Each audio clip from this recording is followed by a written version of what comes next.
Hi friends, welcome to Ashrita's creations.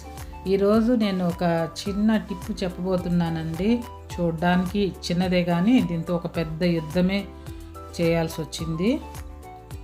చేతులు కూడా పాడైపోయాయి, అంతగా కష్టపడాల్సి వచ్చింది. కానీ దాన్ని ఈజీగా ఏ వేలో చేస్తే మనకు కొత్త దానిలాగా ముందు ఎలా ఉందో అలా చేయొచ్చో మీకు చూపిస్తాను.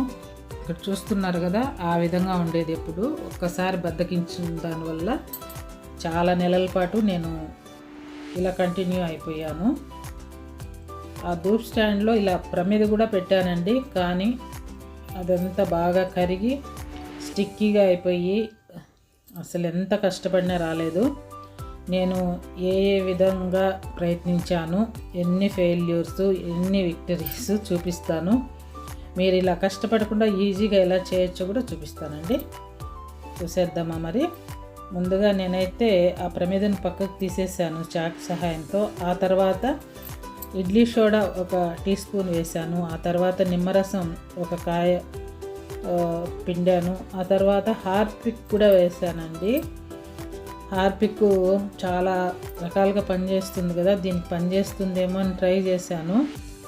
5-6 అవర్స్ అలాగే ఉంచి ట్రై చేస్తే ఎలాంటి ఫలితము లేదు, కొద్దిగా కూడా రావట్లేదు.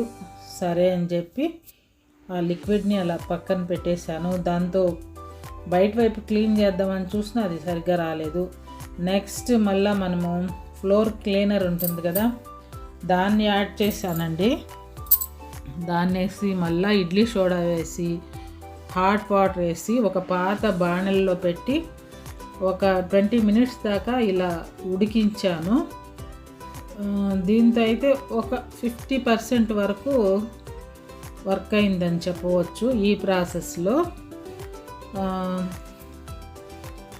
ఒక్కొక్కసారి ఉడికించడము, బయటకు తీయడము, క్లీన్ చేయడము కొద్దిగానే వస్తుంది, మళ్ళా పెట్టడం, అలా 20 మినిట్స్ దాకా నేను ఈ ప్రాసెస్లో అయితే ప్రయత్నించానండి. కొద్దిగా మెత్తబడుతుంది. దాంతో నేను ఇలా తీస్తూ వచ్చాను. చాకు పెట్టి గీకితే మళ్ళీ దాని మీద లైన్స్ పడతాయేమో అనేసి ఆ ప్లాస్టిక్ స్పూన్ ఒకటి ఇరిగిపోయి ఉంటే అది బాగా గట్టిగా ఉంది, దాంతో ట్రై చేశాను. కొద్దిగా వచ్చేస్తూ ఉంది.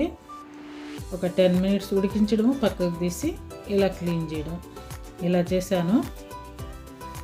ఇలా చేసి నాకు ఒక అర్ధగంటకైతే బాగా ఓపిక నశించిపోయింది దీన్ని క్లీన్ చేయాలంటే.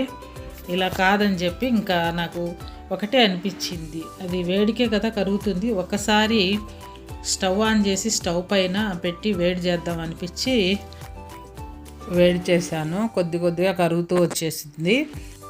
ఇది నా ఆలోచనేనండి, ఎక్కడ కాపీ చేసింది అయితే కాదు. ఈ విధంగా వేడి చేస్తూ ఇలా కరిగిన దాన్ని చాక్తో తీస్తూ వచ్చాను. ఒక 10 మినిట్స్లో ఇదంతా కూడా నీట్గా వచ్చేసింది. లో ఫ్లేమ్లో పెట్టి ఇలా పెట్టుకోవాలండి. మీకు కరగడం కూడా చూపిస్తాను. అక్కడ చూడండి, కరగడం స్టార్ట్ అయింది. హీట్ అవుతూనే అమ్మాయి ఇంకా క్లీన్ అయిపోతుందిలే అని ఒక ధైర్యం అయితే వచ్చేసింది. నేను ఇది క్లీన్ చేయడం స్టార్ట్ చేసిన తర్వాత ఖచ్చితంగా 1 అవర్ పట్టిందండి మొత్తం ముందులాగా కొత్తదిలాగా రావడానికి. యాక్చువల్గా అయితే 5-6 గంటలు నేను హార్పిక్, నిమ్మరసము, ఇడ్లీ సోడా వేసి నానబెట్టాను. ఆ తర్వాత ఇప్పుడు చూపించిన ప్రాసెస్ అంతా చేశానండి. లైజాల్లో ఉడికియడము, ఆ తర్వాత స్టవ్ పైన వేడి చేయడము, అలాగా చేశాను. స్టవ్ పైన హీట్ చేసిన తర్వాత హాట్ వాటర్ పోస్తే కరిగిపోతుందేమో అనేసి ట్రై చేస్తే మళ్ళా నార్మల్గా వచ్చిందండి, యాజ్ ఇట్ ఈజ్గా. ఇలా కాదని చెప్పేసి మళ్ళీ వేడి చేసి కొద్దిగా వేడిగా ఉండగానే స్టీల్ పీస్ ఉంటుంది కదా గిన్నెలతో మీది, దాంతో మనము డిష్ వాషర్ లిక్విడ్ ఏదైతే ఉంటుందో అది వేస్తూ రుద్దానండి. నా వేళ్ళు చూశారు కదా ఎలా అయిపోయాయో. నాకు నార్మల్గానే కెమికల్ పడవు, అలాగే గిన్నెలు అయితే ఉంటే ఇలా చీలిపోతూ ఉంటాయి. దీన్ని క్లీన్ చేసేటప్పటికి తల ప్రాణం తోకకొచ్చింది. ఎట్టయితేనేమి సాధించాను. ముందులాగా కొత్తదిలాగా తళతళ మెలమెల వచ్చేటట్టు చేసుకున్నాను. ఇంకెప్పుడు బుద్ధుంటే ఇలా అయితే చేయకూడదని డిసైడ్ అయిపోయి దానికి అప్పుడప్పుడే నేను ముందు ఎలా అయితే చేస్తానో సిల్వర్ ఫాయిల్ వేసి దాన్ని కవర్ చేసేసాను. ఎప్పుడు నేను అలాగే చేసుకుంటానండి. ఎప్పుడూ హెల్త్ బాగాలేనప్పుడు అలా వదిలేసినట్టున్నాను, ఇంకా అది కంటిన్యూ అయిపోయి దాన్ని చూడలేకపోయాను. అంతేనండి, ఏమీ అవసరం లేదు.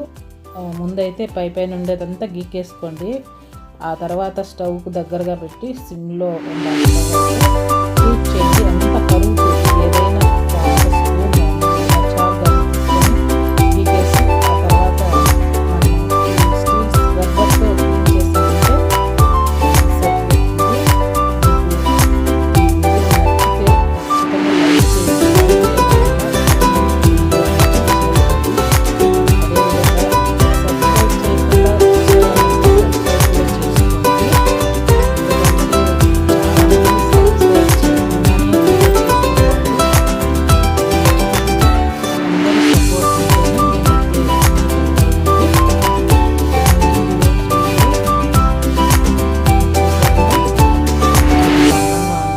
సిల్వర్తో చేసినట్లు ఉంది కదా.